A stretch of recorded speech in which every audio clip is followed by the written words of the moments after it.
और बड़ी खबर आपको बता दें, कल हो सकती है मरकजी काबीना की तौसी। कल शाम 6 बजे हो सकती है कैबिनेट की तौसी। मोदी हुकूमत की दूसरी मुद्दत-ए-कार की तौसी कल मुमकिन मानी जा रही है। इस वक्त की ये बड़ी खबर आपको बता रहे हैं और तमाम जिन लोगों को शपथ दिलाई जाएगी उन लोगों का दिल्ली पहुंचना भी शुरू हो गया है। हालांकि अभी नाम पूरी तरह से खुलकर सामने नहीं आए हैं, लेकिन जिस तरह से कई लीडर दिल्ली पहुंच रहे हैं उससे उम्मीद की जा रही है कि अब उन्हें शपथ दिलाई जाएगी, कैबिनेट में शामिल किया जाएगा। और इस वक्त की ये बड़ी खबर हम आपको बता रहे हैं कि कल मरकजी काबीना की तौसी हो सकती है।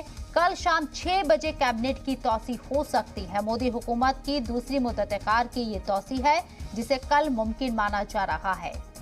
तो कई चेहरों को कैबिनेट में जगह मिल सकती है और कई चेहरों की छुट्टी भी हो सकती है। ऐसे में जो लीडर दिल्ली पहुंचे हैं उन्हें कैबिनेट में शामिल किया जाएगा या नहीं किया जाएगा, इसका भी ऑफिशियल अनाउंसमेंट नहीं हुआ है, लेकिन उम्मीद यही जाहिर की जा रही है।